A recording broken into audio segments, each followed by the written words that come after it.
Champions League mumboni Champions League rero navuga ngo isize itweretse ko iyi shusho ya format nshya yazanywe na UEFA Champions League izakomerera amakipe amwe namwe twakita y'ibigugu twari tumenyereho yuko ari amakipe ahangamura izindi kipe. So rero kuri format nshya biragaragara yuko amakipe akomeye byagiye biyagora cyane kugeza kuri ubu ikipe ya Real Madrid na Manchester City zasaga nkaho ziyoboye Uburayi muri imyaka ishize.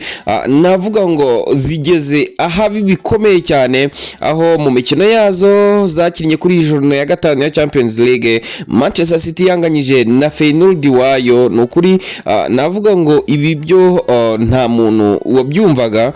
Real Madrid yo rero ikaba yongeye gutsindwa na Liverpool. Real Madrid imaze gukina imikino 5 igatsindwamo imikino 3 kuri ubu ifite amanota 6 iri ku mwanya 24 kuri format nshya kuri tableau ya Champions League. Kandi ubwo niyo mvuga ngiri ku mwanya wa 4 mwumve yuko umwanya wa 4 ari we mwanya navuga ngo wa nyuma nibura ushobora kuba wakwemerera gukina imikino ya playoff. Ya mikino izakinwa n'amakipe nibura yaje kuva ku mwanya wa 9 kugeza ku wa 24. Kuva ku mwanya wa 9 rero kugeza ku wa 24 bazongera basubirane mu ubwabo batomborane, hanyuma bagende barebamo amakipe noneho yatsinda agakomeza. Urumva hazabamo n'imikino yo kwishyurana aho mandaway kugira ngo batoreme uburyo ikipe ishobora kuba yakomeza.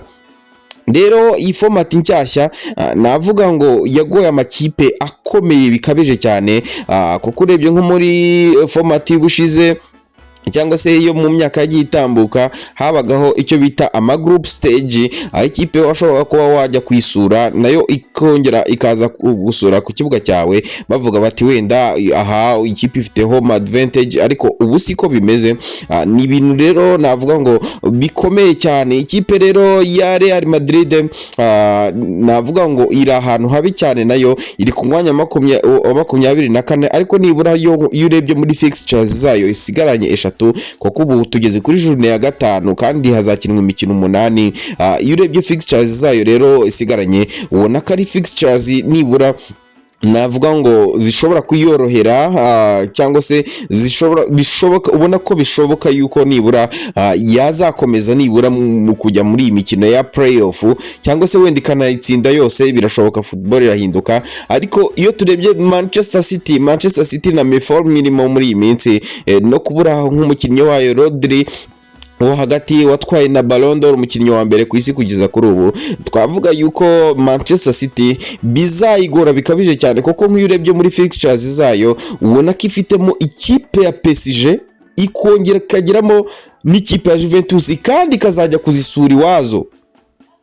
Ikipe yonyine ifite navuga ngo izakira ni Club Brugge, kandi Club Brugge nayo ishobora kuba yahangana nayo cyangwa se yayigora ku kibuga Etihad, cyane yuko nubundi yagowe n'ikipe ya Feyenoord de Rotterdam. So rero navuga yuko Manchester City bitazigera biyorohera muri fixtures zisigaye. Ubona yuko ariyo ifite fixtures zikomeye ugereranyije noneho no ku mwanya iri hubu.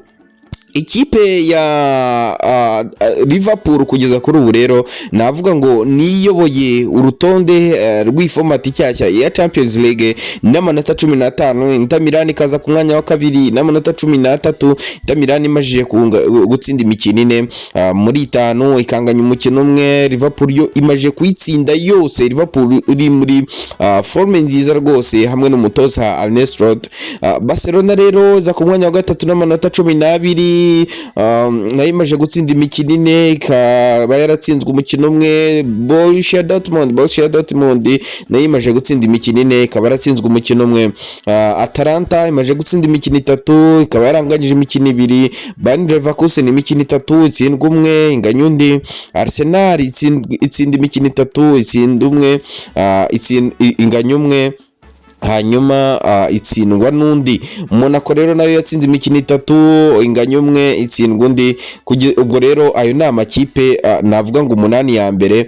Mvuze Dortmund ni ku mwanya wa 12, Atalanta 11 ku mwanya wa 5, Bayer Leverkusen mu mwanya wa 6 n'amanota 10, Arsenal mu mwanya wa 7 n'amanota 10, Monaco umwanya wa 8 n'amanota 10, Aston Villa niyo itiza ku mwanya wa 9 n'amanota 10. Iyi format rero iranagoye cyane yuko nta minsi yari ishize Aston Villa ariyo twavuga iyoboye runo rutonde. Rero navuga ngo iyi format nshyashya izakomeza turyohere bakunzi ba Champions League, nukuri muzakomeze kuryoherwa n'iyi mikino. Rero navuga ngo ikipe nka za Milan zo ziri ku mwanya wa 16 na za Atletico Madrid, ariko zino ni ikipe nazo wabona cyangwa se wavuga yuko zagiye zitwara neza, nubwo mu mikino imwe n'imwe bitagiye bizihira, ariko navuga yuko zihagaze neza kuri ubu, zitanga icyizere. Irebye rero n'ubundi ku ikipe nka Real Madrid cyangwa se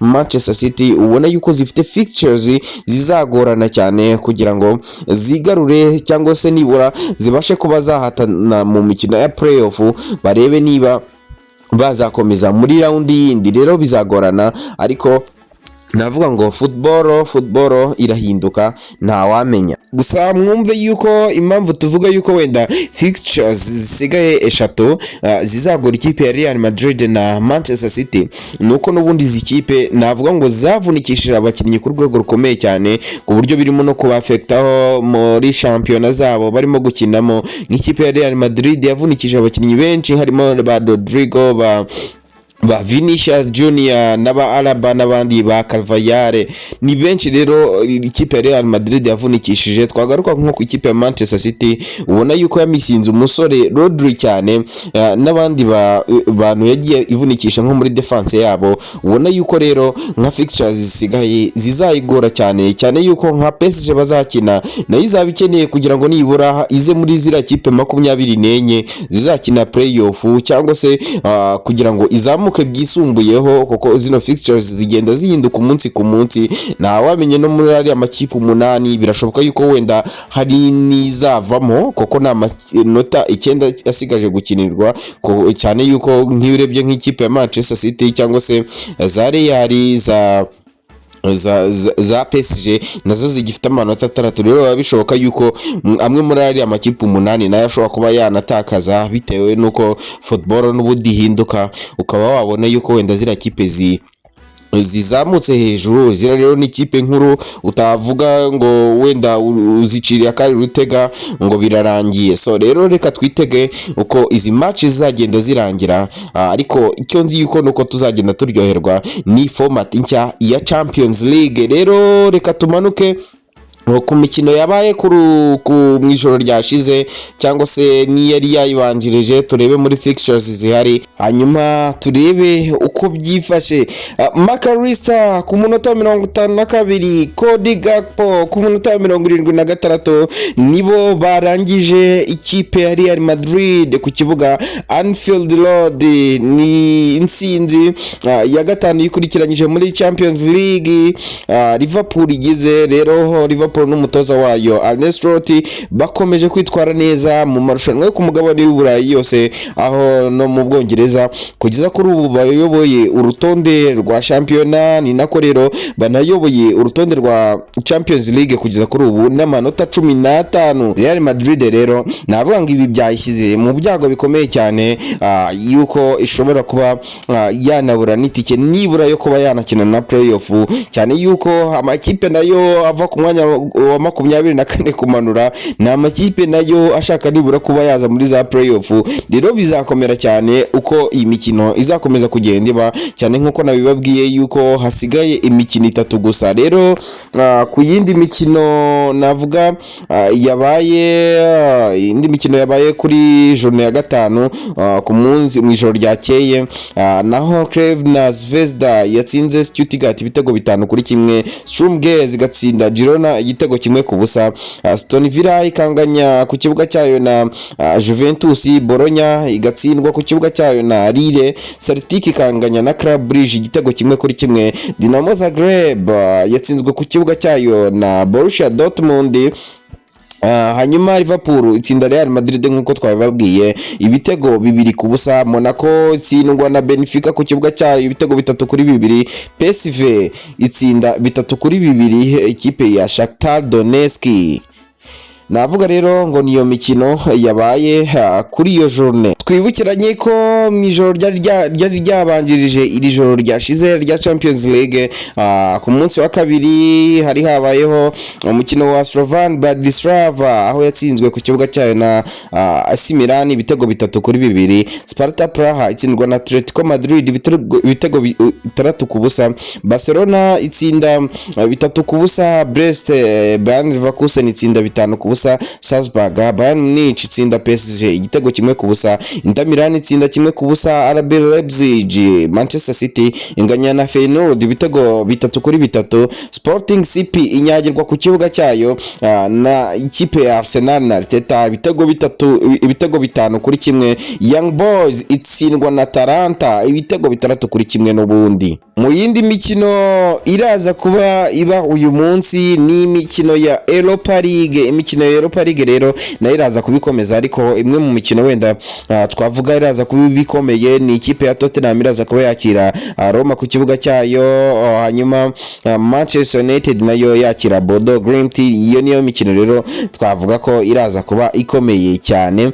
Ni nayo tuzagarukaho ku munsi w'ejo tunarebera hamwe ishusho rusange ya Champions League, Europa League na Conference League. Mwakoze kubana natwe rero, mukomeze kuryoherwa n'ibiganiro Ijwi Rishya TV bagezaho. Mwari kumwe na mugenzi Paiko hano muri Western Australia, aho mudukurikiranira kuri chaîne ya YouTube. Mugubwe neza na hejo.